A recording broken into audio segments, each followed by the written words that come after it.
नमस्कार, कानपुर वार्ता में आपका स्वागत है। दिल्ली में चुनाव होने वाले हैं, तो दिल्ली की राजनीति तो सबको समझ में आ रही होगी। अरविंद केजरीवाल, आतिशी सिंह, रमेश विधोड़ी, बीजेपी, कांग्रेस जो कर रहे हैं, वो चुनाव में होता ही है। लेकिन 2 राज्यों की राजनीति समझ में थोड़ी कम आ रही है, यूँ कह लें कि उसके जो सामने दिख रहा है, उसके पीछे की राजनीति क्या है, ये थोड़ा कम समझ में आ रहा है। पहला महाराष्ट्र।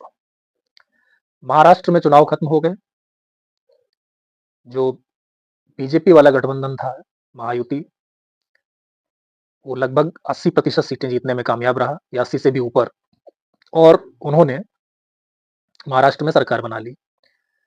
विपक्ष की स्थिति वहाँ बहुत ही कमज़ोर है। सब मिलाकर मेरे ख्याल से 45-46 सीटें हैं विपक्ष के पास में। विपक्ष की जो सबसे बड़ी पार्टी है, वो है शिवसेना, यूबीटी। तो उद्धव ठाकरे की जो पार्टी है, उसके पास कुल मिलाकर के 20 एमएलए हैं। शरद पवार, उनके पास 10 एमएलए हैं।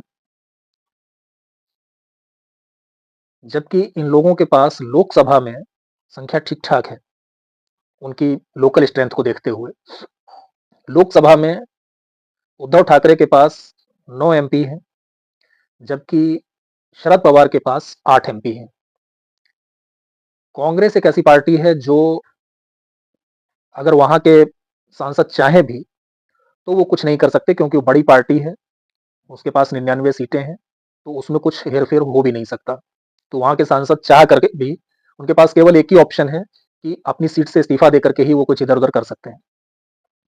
अब पिछले 2-3 दिनों में जिस तरह से महाराष्ट्र में उद्धव ठाकरे और शरद पवार की एनसीपी के जो बयान आए हैं, यहाँ तक कि सुप्रिया सुले तक ने ये बयान दे दिया कि अगर देवेंद्र फडणवीस अच्छा काम कर रहे हैं, तो हम उनकी तारीफ क्यों ना करें।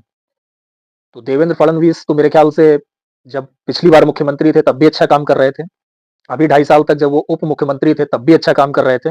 ऐसा नहीं है कि उन्होंने कोई एकदम से नया बहुत अच्छा काम करना शुरू कर दिया। लेकिन जब आप तारीफ करना शुरू करते हैं, तो उसके पीछे कुछ ना कुछ राजनीति होती है। ऐसा माना जा रहा है कि शरद पवार और उद्धव ठाकरे वो एनडीए में सम्मिलित होना चाहते हैं। चर्चा यहाँ तक भी हो रही है कि शरद पवार और अजित पवार की पार्टी आपस में विलय करने की स्थिति के विषय में विचार कर रहे हैं। हो सकता है कि ये विलय पर परिवार विचार कर रहा हो, क्योंकि अगर वो विलय नहीं करते हैं, तो जिस तरह की महाराष्ट्र की राजनीति है और जितनी कमजोर उनकी स्ट्रेंथ है, खासतौर से महाराष्ट्र विधानसभा में, उसको देखते हुए उनकी पार्टी के टूटने में कतई देर नहीं लगने वाली। और जहां तक बात लोकसभा की है, तो लोकसभा में भी उनकी पार्टी से 6 सांसद किसी एक पक्ष में चले जाएं, तो इसमें कोई बहुत विस्मय नहीं होना चाहिए, क्योंकि 5 साल तक एनसीपी के लोग, और वो भी इस स्ट्रेंथ में, या तो बिल्कुल कम हो, 1-2 सांसद हो, तो बात समझ में आती है कि 1-2 सांसद जब होते हैं तो आमतौर पर उनके परिवार से ही होते हैं, शरद पवार के, और या फिर वो बहुत ज्यादा हो कि एक बड़ा ग्रुप बना करके तोड़ा ना जा सके। तो दोनों स्थितियां नहीं है। 8 सांसद हैं उनके, और उनकी पार्टी को तोड़ने के लिए 6 सांसदों का टूटना, एक साथ टूट करके किसी ग्रुप में सम्मिलित होना पर्याप्त है। और 6 सांसदों को डील करना कोई बड़ी बात नहीं है। जिस पार्टी के विधायक और सांसद राज्यसभा में क्रॉस वोटिंग कर जाते हो, तो उनको सत्ताधारी दल के पक्ष में आने में कितना समय लगेगा। तो मुझे लगता है कि परिवार शायद सोच रहा है कि दोनों एनसीपी का विलय कर लिया जाए। दोनों एनसीपी का विलय कर लेंगे तो एक तो ये होगा कि स्ट्रेंथ बढ़ के 8 से 9 हो जाएगी, और दूसरा ये है कि वहां पर एक आध मिनिस्टर का पोर्टफोलियो उनको मिल जाएगा। और बड़ी बात ये रहेगी कि सरकार को समर्थन देने के बदले में वो कुछ ना कुछ बार्गेन कर सकते हैं। जबकि अगर दोनों पार्टियां विलय नहीं करती हैं, तो उस स्थिति में ऐसा नहीं कहा जा सकता कि बीजेपी एनसीपी शरद पवार को तोड़ने का प्रयास नहीं करेगी। और मुझे लगता है करना भी चाहिए, क्योंकि बीजेपी को भी जरूरत है अपने दम पर बहुमत पाने की। अभी 32 सांसद कम है और आप सहयोगियों की पार्टी तोड़ नहीं सकते हैं, विरोधियों की पार्टी तोड़ना अपेक्षाकृत राजनीतिक रूप से ज्यादा ठीक होता है। उससे बड़ी बात यह है कि महाराष्ट्र में जो नगर निकाय के चुनाव होने हैं, अब वो कब होने हैं अभी कोई ड्यू नहीं है, लेकिन उम्मीद है कि जल्दी हो जाएंगे। लेकिन अगर वो लेट लपेट होते हैं तो उस स्थिति में मुझे लगता है कि एनसीपी टूटेगी और एनसीपी टूट करके वो एनसीपी शरद पवार वो बीजेपी में सम्मिलित हो जाएंगे, या दोनों पार्टियों का आपस में विलय हो जाएगा। अब ये समय तय करेगा कि वो आपस में विलय करते हैं, मतलब सुप्रिया सुले और अजित पवार के बीच में कितनी पड़ती है, वो किस हद तक दोनों एक दूसरे को समझते हैं और राजनीति को किस तरह से वो डील करना चाहेंगे। तो ये तो हो गई एनसीपी की बात। अब बात कर लेते हैं उद्धव ठाकरे की शिवसेना की। उद्धव ठाकरे की शिवसेना से जिस तरह से प्रशंसा गान हो रहा है देवेंद्र फडणवीस का, और यहां तक कि अब तो शायद देवा भाऊ भी कहने लगे हैं, तो जो लोग देवा भाऊ चुनाव में देवेंद्र फडणवीस को कहे जाने पर ताने मार रहे थे, पप्तियां कस रहे थे, अब वो खुद ही देवा भाऊ कहने लगे हैं। तो इसका मतलब ये है कि अब वो कहीं ना कहीं समझ रहे हैं कि परिस्थिति क्या है। उद्धव ठाकरे की शिवसेना और एकनाथ शिंदे की शिवसेना के बीच में कोई मर्जर होगा, इसकी संभावना बिल्कुल नहीं लगती। उद्धव ठाकरे की शिवसेना को बीजेपी हरी झंडी देगी एनडीए में सम्मिलित होने के लिए, इसकी भी संभावना कम लगती है, क्योंकि अगर ऐसा होता है तो उस स्थिति में एकनाथ शिंदे विरोध में जा सकते हैं। यद्यपि एकनाथ शिंदे का मुझे लगता है कि अभी भी पार्टी पर उतना ज्यादा होल्ड नहीं है कि दोनों पार्टियों का अगर मर्जर हो उसमें वो रोकने का प्रयास करें और उसके बाद वो पार्टी टूटने से बचा लें। लेकिन उद्धव ठाकरे को यह समझ में आ रहा है कि अकेले रहने में बहुत दिक्कत है, और दिक्कत इसलिए है कि उनकी पार्टी के अंदर से उनके ऊपर बहुत ज्यादा प्रेशर है कि या तो आप भाजपा के साथ आइए और या फिर पार्टी ही भूल जाइए एक तरह से। उनके जो 9 सांसद हैं, उन 9 में से संभवतः 9 के 9 एक साथ बीजेपी के साथ आ सकते हैं। इस बात की संभावना ज्यादा है कि बीजेपी उद्धव सेना के सांसदों को अपनी पार्टी में मर्ज कर ले, यानी कि पहले वो एक ग्रुप बनवाए, उसको वो दिखाए कि उनका जो नेता है वो मर्ज कर रहा है पार्टी को बीजेपी में, मतलब संसदीय दल का नेता।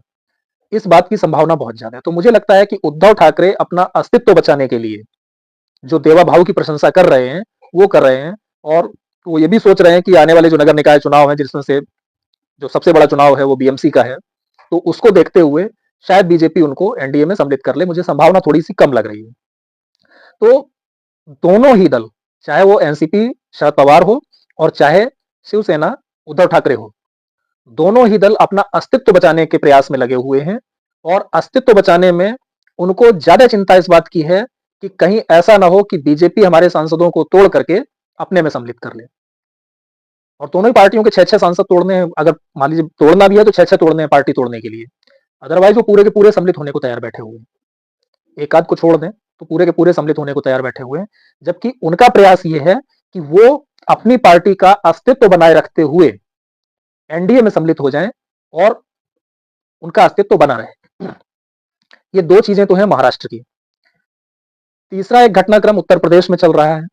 उत्तर प्रदेश में अपना दल सोनेलाल, यानी कि अनुप्रिया पटेल की पार्टी, उसने उपद्रव मचा रखा है, और खास तौर से अनुप्रिया पटेल के जो पति हैं आशीष पटेल, उन्होंने आशीष पटेल उत्तर प्रदेश में कैबिनेट मंत्री हैं, और उनके विभाग की कुछ शिकायतें हैं जिसकी जांच होनी है। अब उत्तर प्रदेश में हमें लगता है कि जो अनुप्रिया पटेल की पार्टी है अपना दल, उसको मतलब पूरी दुनिया में केवल एक दुश्मन दिखाई देता है, और वो है अपना दल कमेरावादी, यानी कि उनकी बहन जो है, मैं नाम भूल रहा हूं उनका, अनुप्रिया पटेल की बहन, उनसे। तो अनुप्रिया पटेल की जो बहन है, जो कार्यकारी अध्यक्ष है अपना दल कमेरावादी की, उनकी निगाह केवल अनुप्रिया पटेल की पार्टी पर रहती है कि वो क्या कर रहे हैं। ऐसी खबरें चल रही हैं कि जो उत्तर प्रदेश के पॉलिटेक्निक्स हैं, कुछ इंजीनियरिंग कॉलेज हैं, या जो भी प्राविधिक शिक्षा में जो भी इंस्टीट्यूट्स आते हैं, वहां पर कुछ नियुक्तियां हुई हैं, और उन नियुक्तियों में भ्रष्टाचार हुआ है। यह आरोप लग रहा है आशीष पटेल पर, चूंकि आशीष पटेल जो है वो प्राविधिक शिक्षा के कैबिनेट मिनिस्टर हैं। अब उनका कहना यह है कि सरकार इसको रोके। भाई, सरकार किसी का मुंह कैसे बंद कर सकती है? भाई, आपके परिवार में झगड़ा है, आप ये सोचो कि किसी विधायक को सरकार धरना देने से रोक दे, या कोई मिनिस्टर किसी विधायक से मिले जुले ना, ये तो संभव नहीं है ना। अभी देखिए, मुझे नाम अभी नहीं याद आ रहा है उनका, अनुप्रिया पटेल की बहन जो है, उन्होंने अनशन किया था विधानसभा में। वो अपनी बात कहना चाहती थी, उनको मौका नहीं मिला, तो वो धरने पर बैठ गई। पहले विधानसभा के अंदर ही बैठ गई, फिर उनको कहा गया कि नहीं, आप यहां से निकलिए, तो उन्होंने विधानसभा के बाहर बैठ करके धरना दिया। उसके बाद सरकार के कुछ मंत्री उनसे जाकर के मिले, वरिष्ठ मंत्री।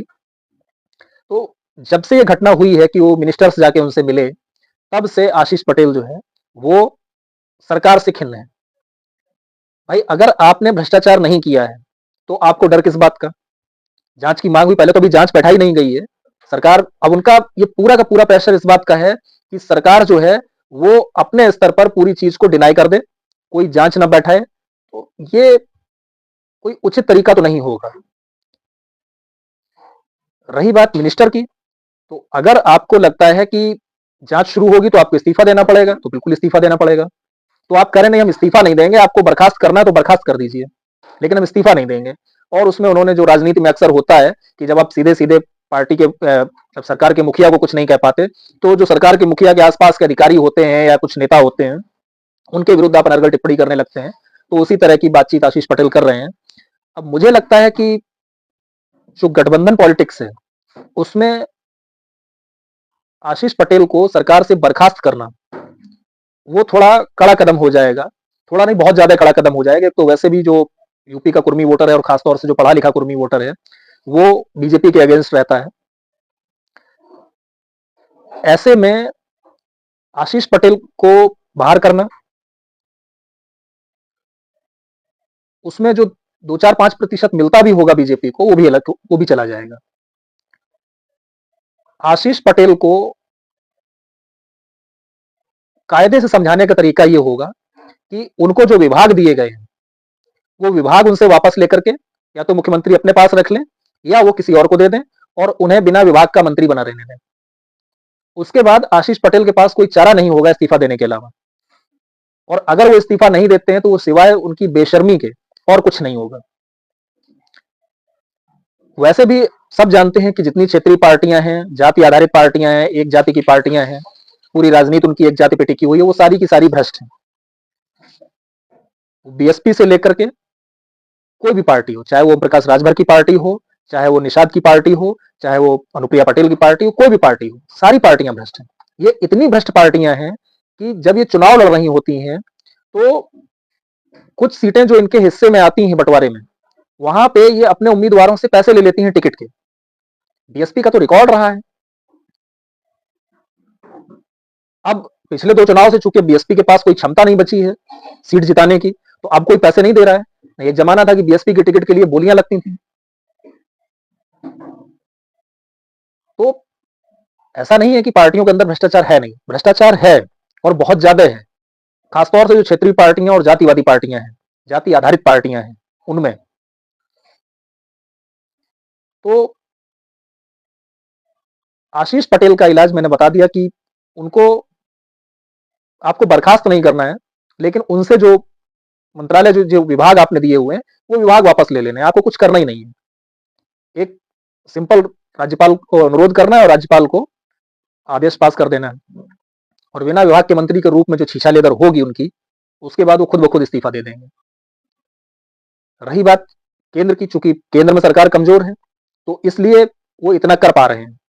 अगर केंद्र में सरकार कमजोर, हालांकि उनके एक सीट से कुछ बनना बिगड़ना नहीं है, लेकिन फिर भी सरकार चाहती है कि जो भी हमारे साथ जुड़ा है वो जुड़ा रहे। तो वो ये चाहते हैं कि हम केंद्र में जुड़े रहें और राज्य में सरकार का विरोध करते रहें। तो वो स्थिति बहुत ज्यादा चलने वाली नहीं है। या तो सरकार को कड़ा कदम उत्तर प्रदेश सरकार को लेना पड़ेगा, उनको बर्खास्त करना पड़ेगा, और मुझे लगता है कि बर्खास्त करना थोड़ा गैर राजनीतिक कदम होगा। राजनीतिक कदम ज्यादा अच्छा ये होगा कि उनको बिना विभाग का मंत्री रहने दिया जाए।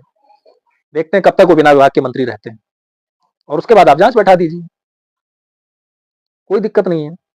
भ्रष्टाचार करोगे तो जांच से कैसे बचोगे, और अगर आपको डर नहीं है तो आपको होने दीजिए जांच। यही तो है कि आपको इस्तीफा देना पड़ेगा। आपकी पार्टी के 8-9 विधायक हैं, आप किसी को भी मिनिस्टर बनवा दीजिए, जांच में पाक साफ होकर के निकल आइए, दोबारा मिनिस्टर बन जाइए, इस्तीफा दिलवाइए, उससे मिनिस्टर बन जाइए। तो आपको डर लगता है कि इस्तीफा अगर मैंने दे दिया और कोई दूसरा मिनिस्टर बन गया तो कहीं वो पार्टी पे कब्जा न कर ले। तो समस्या तो ये है कि जो कुछ मिले वो हमारे परिवार को मिले, अनुप्रिया पटेल को मिले, आशीष पटेल को मिले, या अब उनके बच्चे बड़े हो रहे हैं तो वो राजनीति में आए तो उनको मिले। सारी समस्या तो परिवारवाद की है। आप अपनी पार्टी से किसी और को मिनिस्टर बनाना नहीं चाहते। तो ये जो राजनीतिक घटनाक्रम उत्तर प्रदेश और महाराष्ट्र में हो रहे हैं, उनका मुझे तो यही एक कारण लगता है कि एक तरफ वो अपनी पार्टियों का अस्तित्व बचाना चाह रहे हैं महाराष्ट्र वाले, और यहां पर वो अपना अस्तित्व बचाना चाह रहे हैं उत्तर प्रदेश में। क्योंकि अगर डर ना होता तो सीना ठोक के कहते हैं कि आप जांच बिठाइए, मैं इस्तीफा देने को तैयार हूं। लेकिन वो चाह रहे हैं कि मैं इस्तीफा नहीं दूंगा, आप बर्खास्त कीजिए। यानी कि आप दबाव बना रहे हैं कि आप हमारी कम्युनिटी को नाराज कीजिए। तो कम्युनिटी को नाराज करने की जरूरत है नहीं। ये लोगों को याद होगा सिकंदर बख्त के साथ एक बार ये हुआ था। सिकंदर बख्त बीजेपी के उस समय मुस्लिम चेहरा हुआ करते थे, उनको मिनिस्टर बनाया गया था। वो कोई बड़ा मंत्रालय चाहते थे, शायद वो विदेश चाहते थे, और उन्हें कोई दूसरा मंत्रालय दिया गया तो उन्होंने कहा नहीं, हम उसका चार्ज नहीं लेंगे। और उसके बाद वो लगभग 6-7 महीने तक मिनिस्टर रहे। उनको फिर कोई मंत्रालय दिया नहीं गया और बाद में उनको इस्तीफा ही देना पड़ा, और वहां से उनकी राजनीति खत्म हो गई। सिकंदर बख्त की राजनीति ही वहां से खत्म हो गई थी। तो जब कोई मिनिस्टर अड़ जाए तो उसका यही इलाज होता है कि आप कम्युनिटी को नाराज नहीं करना चाहते, मिनिस्ट्री से मत निकालिए, विभाग उसके ले लीजिए, काम खत्म। आज की वार्ता में इतना ही। बहुत बहुत धन्यवाद। नमस्कार।